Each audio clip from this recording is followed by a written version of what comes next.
Hello नमस्कार दोस्तों, स्वागत है आपका आपके अपने यूट्यूब चैनल पर। और आज हम लोग पढ़ेंगे सामाजिक विज्ञान क्लास 10 की क्लास में कृषि के बारे में। ठीक है, ये पूरा चैप्टर कृषि पर आधारित है और बाद में इसके हम लोग एमसीक्यू भी करेंगे। ठीक है, तो अगर आपको हमारी वीडियो अच्छी लगे तो चैनल को सब्सक्राइब जरूर करें, वीडियो को लाइक करें और अपने दोस्तों के साथ शेयर करें। तो चलिए शुरू करते हैं। आज हम लोग पढ़ेंगे कृषि, ठीक, पूरा चैप्टर आसान भाषा में। इसके बाद देखते हैं कृषि क्या है। ठीक, यानी कृषि क्या है। जब हम भूमि पर फसल उगाते हैं, यानी जब हम भूमि पर फसल उगाते हैं और पशुपालन करते हैं, उसे कृषि कहते हैं। पशुपालन का मतलब है कि गाय भैंस वगैरह पालना। ठीक, भारत की लगभग 50% से अधिक जनसंख्या कृषि पर निर्भर है। कितनी? 50%। ठीक है, ये चीज़ें आपके पूछ सकता है पेपर में। ठीक, अक्सर पूछता ही है कि भारत की कितनी परसेंट जनसंख्या कृषि पर निर्भर है, तो कितनी? 50%। ठीक, कृषि के प्रकार।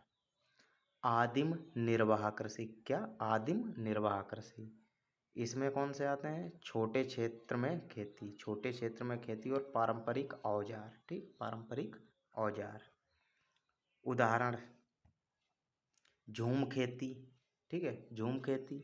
इसके बाद गहन निर्वाह कृषि, फार्मिंग। हम आपको बता दें कि झूम खेती होती कहाँ पर है। ठीक है, 1 मिनट के लिए हम आपको बता देते हैं नक्शे पर।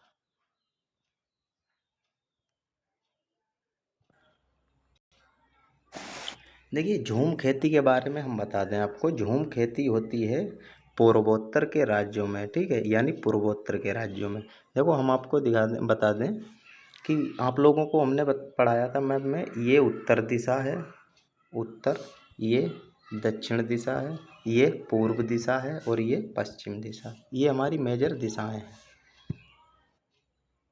कौन कौन सी? उत्तर, दक्षिण, पूर्व और पश्चिम। ठीक है, देखो, पृथ्वी पर 2 पोल हैं। कौन कौन से? उत्तर पोल और दक्षिण पोल, साउथ पोल और नॉर्थ पोल। ठीक है, यानी 2 ध्रुव हैं, उत्तरी ध्रुव और दक्षिणी ध्रुव।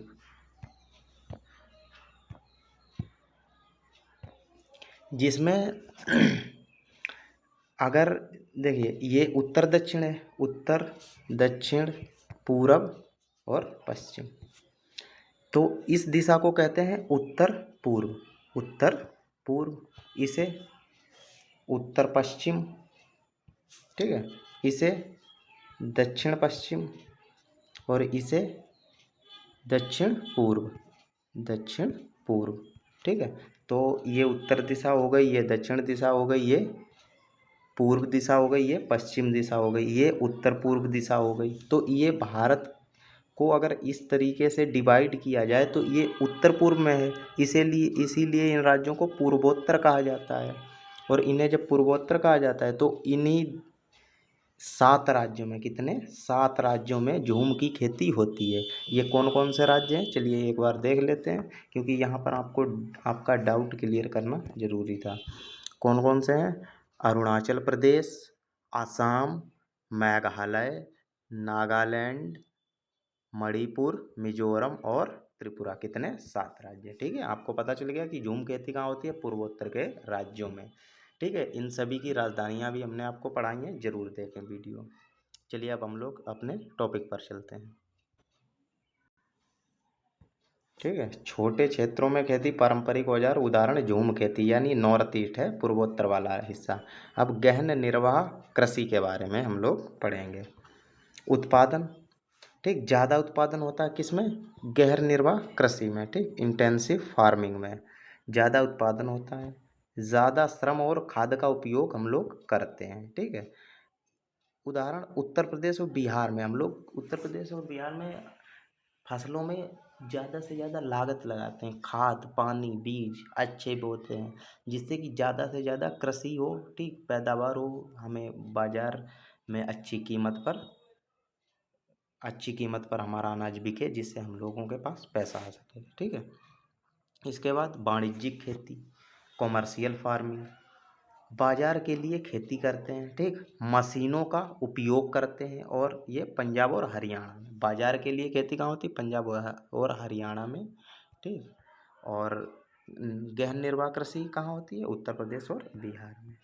इसके बाद हम लोग पढ़ते हैं फसलों के प्रकार, क्रॉप सीजन्स, ठीक। सेशन। खरीफ फसल, खरीफ की फसल जून जुलाई में बोई जाती है। ये देखो बादल से पता लग रहा है बरसात में बोई जाती है, ठीक है। खरीफ की फसल जून जुलाई में बोई जाती है। कटाई सितंबर और अक्टूबर में, सितंबर और अक्टूबर में कटाई होती है। जैसे अब मई चल रहा है तो जून और जुलाई में इसकी बुआई हो जाएगी। तो ये कौन सी हुई? खरीफ फसल। खरीफ फसल की बुआई जून और जुलाई, कटाई सितंबर और अक्टूबर। उदाहरण धान, मक्का, कपास, ठीक। ये बाजरा भी आ जाएगा, ठीक। खीरा, करेला वगैरह ये चीज़ें खूब होती हैं, ठीक। उड़द, तिल, ये खरीफ फसल, ठीक। इसके बाद आता है रबी की फसल। रबी की फसल, ठीक है। रबी की फसल में फसल की बुवाई अक्टूबर नवंबर में होती है। हम लोग गेहूं कब बोते हैं? अक्टूबर नवंबर। इसके बाद कटाई मार्च और अप्रैल में करते हैं। उदाहरण गेहूं, जौ, सरसों, चना, मसूर, मूंग, सॉरी मूंग नहीं होती है, ठीक है। होती हैं कुछ ठंड वाली, लेकिन इतने आप याद रखिए, चना, मसूर, ठीक। और मटर। तो रबी की फसल अक्टूबर नवंबर, कटाई मार्च अप्रैल। उदाहरण गेहूं, जौ, सरसों, मटर, चना, ठीक है। इसके बाद जायद फसल गर्मियों में, ठीक। उदाहरण तरबूज, खरबूज। जायद इस समय तैयार है, जैसे तरबूज, खरबूज, ठीक है। अब देखो इसमें आपको ट्रिक बता दें। जायद से याद रखो ज़्यादा गर्मी, ठीक। जायद, जायद में दामे एक मात्रा लगा दो बड़ा की, ठीक है। तो हो गया ज़्यादा, ठीक। याद रखने का ट्रिक है। ज़्यादा इस तरीके से लिखा जाएगा, ठीक। इस तरीके से लिखा जाएगा, ठीक। ज़्यादा, लेकिन हम लोगों को याद करने का ट्रिक याद करना है तो इस तरीके से, ठीक। तो ये क्या होगा? ज़्यादा। तो ज़्यादा गर्मी कब होती है? इस समय, मार्च अप्रैल में। तो मार्च अप्रैल में जायद फसल, मार्च अप्रैल में जायद फसल। और रबी की फसल गेहूँ, ठीक। गेहूँ का नाम रबी रख दो तभी याद रहेगा, ठीक है। प्रमुख फसलें धान, ठीक। अधिक पानी की ज़रूरत होती है। क्या होता है? धान को अधिक पानी की ज़रूरत होती है। राज्य पश्चिम बंगाल, यूपी और बिहार, ठीक है। राज्य पश्चिम बंगाल, यूपी और बिहार है। कौन कौन से? यूपी और बिहार। इसके बाद गेहूं देख लेते हैं। गेहूं ठंडी जलवायु, राज्य पंजाब हरियाणा और यूपी, राज्य पंजाब हरियाणा और यूपी। चाय पहाड़ी क्षेत्र, राज्य असम और दार्जिलिंग। पहाड़ी क्षेत्र में चाय कहाँ होती है? असम और दार्जिलिंग में, ठीक है। एक बार आपको ये हम चाय के बारे में भी बता देंगे मैप में। दरअसल मैप मैंने इस पीडीएफ में लगाना भूल गया था। आपको दिखा देते हैं एक बार दार्जिलिंग और असम की लोकेशन। देखिए ऐसा होता है कि मैप से चीज़ें ज़्यादा बच्चों को क्लियर याद रहती हैं, इसीलिए मैं ऑफलाइन भी पढ़ाता हूँ, स्कूल में बच्चों को पढ़ाता हूँ, तो वहाँ मैं मैप का भी प्रयोग करता हूँ। क्योंकि हमारे यहाँ स्कूल में डिजिटल बोर्ड लगा हुआ है। आप लोग बच्चे जानते होंगे कुछ कि डिजिटल बोर्ड, तो मैं उसी पर पढ़ाता हूँ। तो बच्चों को मैं इसी तरीके से टॉपिक पढ़ाता हूँ, तो बच्चे सारे के सारे प्रश्नों के उत्तर बता देते हैं। बिल्कुल आंसर शीट उन्हें देखनी ही नहीं पड़ती है, इस तरीके से उन्हें समझ में आ जाता है। देखो आसाम ये है कहाँ? पूर्वोत्तर में। ये आसाम की राजधानी दिसपुर। यहाँ क्या होते हैं? चाय, ठीक। चाय की खेती। और दार्जिलिंग यहाँ पर है लोकेशन, ठीक है। दार्जिलिंग की कहाँ? पश्चिम बंगाल में, यहाँ पर, ठीक है। तो यहीं पर दार्जिलिंग में चाय की खेती होती है। तो ये आसाम है, आसाम की राजधानी दिसपुर और पश्चिम बंगाल की राजधानी कोलकाता, ये भी याद रखिएगा।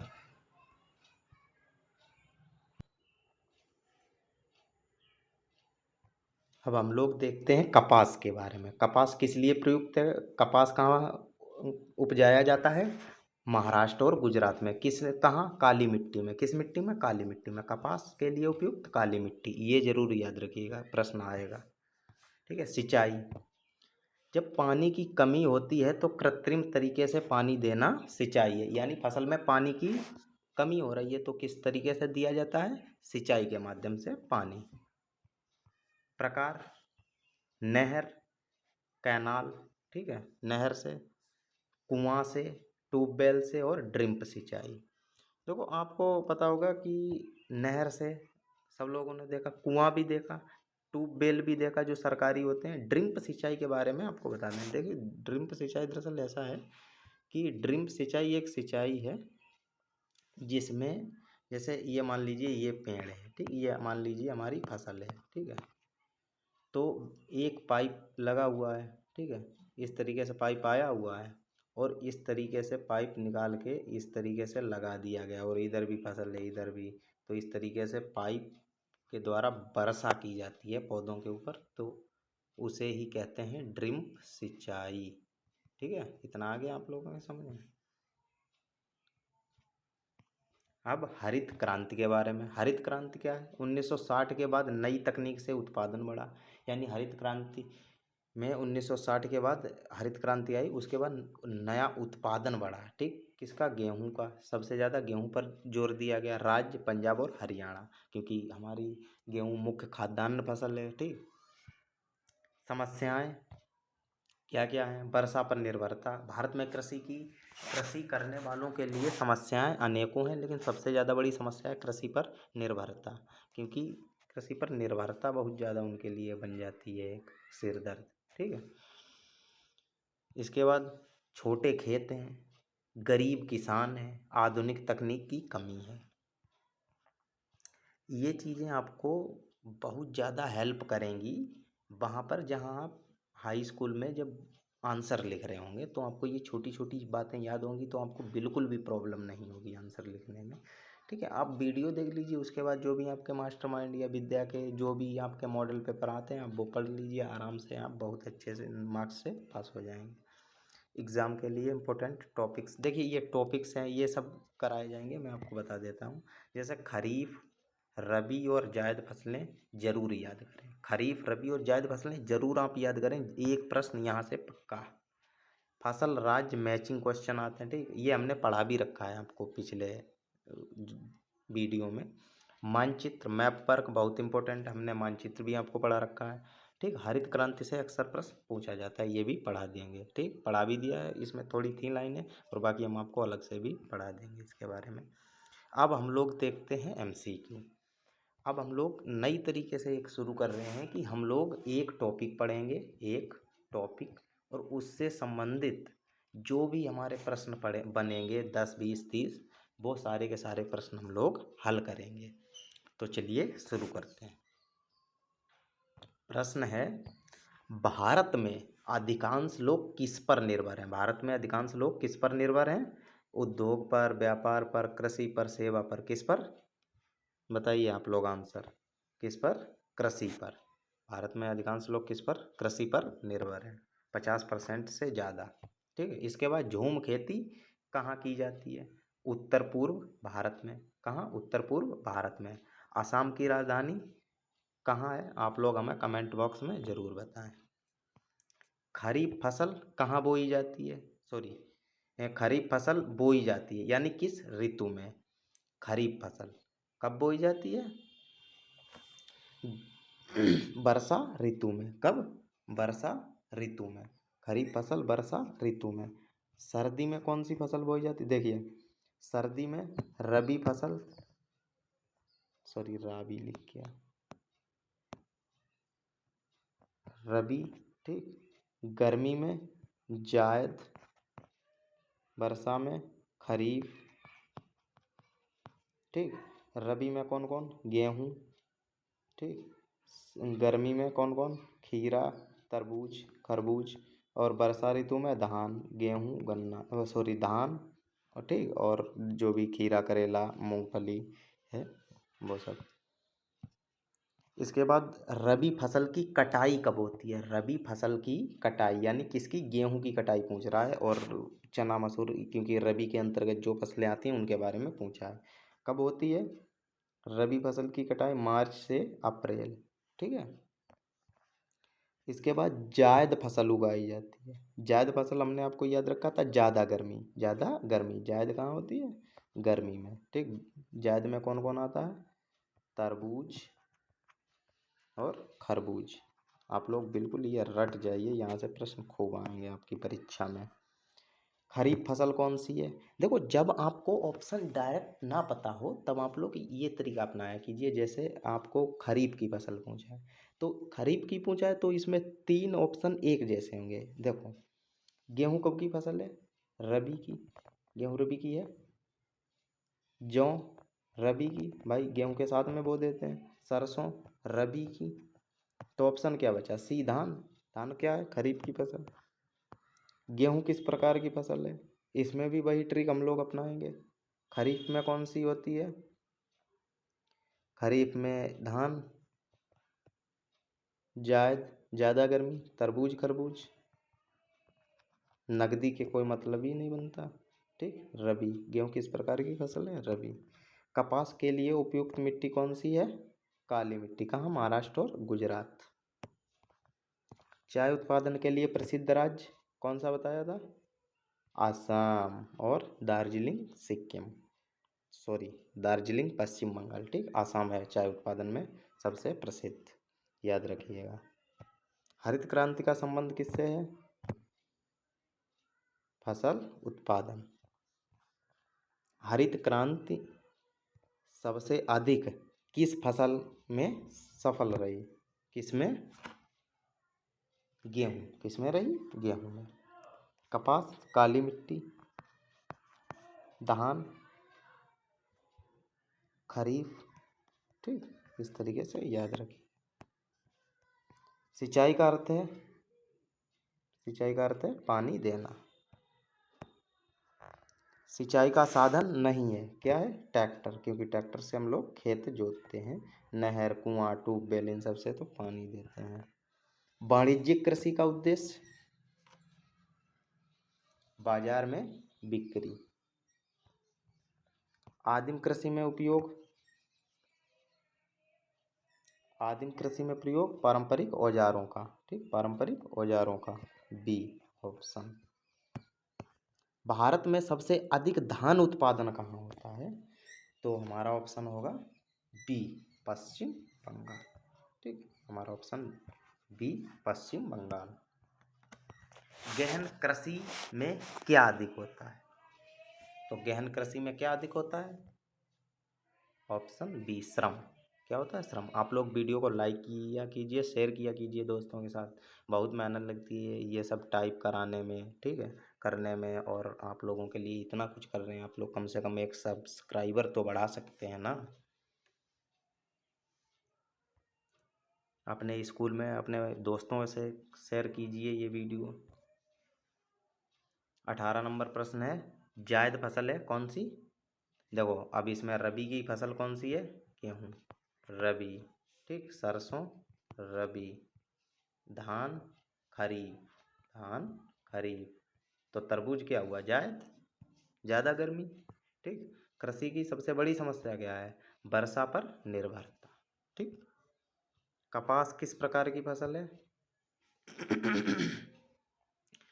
किस प्रकार की फसल है बताइए? रबी, जायद, खाद कौन सी? नगदी। ऑप्शन बी, नगदी। भारत में सबसे बड़ा गेहूं उत्पादक राज्य कौन सा है बताइए आप लोग? कौन सा? पंजाब। ड्रिप सिंचाई का लाभ? पानी की बचत। क्या है? पानी की बचत। चाय के बागान कहाँ पाए जाते हैं? पहाड़ी क्षेत्रों में। Option B. कृषि में उन्नति के लिए क्या जरूरी है? कृषि में आधुनिक तकनीक। क्या जरूरी है? आधुनिक तकनीक। 24 का बी। भारत की अर्थव्यवस्था का आधार है कृषि। क्या है? कृषि। जूट उत्पादन प्रमुख क्षेत्र क्या है? पश्चिम बंगाल। क्या? पश्चिम बंगाल। गेहूं के लिए उपयुक्त जलवायु ठंडी और शुष्क। हमारे यहाँ बच्चे हैं वो बहुत जल्दी फटाफट हम एक बार पढ़ा देंगे, उसके बाद फिर प्रश्न का हमें उत्तर बताना नहीं पड़ता है, आंसर शीट नहीं उन्हें देखनी पड़ती है, फटाफट वो बताते चले जाते हैं ये उत्तर होगा, ये होगा। बस प्रश्न स्लाइड पे आए तुरंत आंखों के सामने उड़ा देते हैं उसे। रबी फसल है, हमने आपको तरीका बताया था, गेहूँ, ठीक है, कि ये खरीफ हुई, ठीक, ये जायद हुई, ये खरीफ, रबी, जायद, इस तरीके से, ठीक है, आप छांट के निकाल सकते हैं उत्तर। इसका आंसर होगा बी, सॉरी, रबी फसल है गेहूँ, ठीक है। कृषि का आधुनिकीकरण किससे होता है? ट्रैक्टर। हरित क्रांति का मुख्य उद्देश्य उत्पादन बढ़ाना। क्या है? उत्पादन बढ़ाना। तो चलिए इस वीडियो में इतना ही। ये आंसर की आप लोग मिला सकते हैं अपनी आंसर शीट, ठीक है। आपके कितने प्रश्न सही निकले आप लोग हमें ज़रूर बताएं, क्योंकि जितना हमने पढ़ाया ना सारे प्रश्न इसी से हल हो जाएंगे, ठीक है। और यहाँ से आपके खूब एग्जाम में प्रश्न आएंगे। तो हमारी वीडियो आपको अच्छी लगे तो वीडियो को ज़रूर लाइक करें, चैनल को सब्सक्राइब करें, ठीक है, अपने दोस्तों के साथ शेयर करें। आप लोग इस वीडियो को सोने के टाइम देख लिया कीजिए या खाना खा रहे किसी भी टाइम आप देख लीजिए, तो आपको याद हो जाएंगी अच्छी तरीके से। तो फिलहाल इस वीडियो में इतना ही, मिलते हैं अगली वीडियो में, तब तक के लिए जय हिंद, ठीक है, अपना ख्याल रखिए।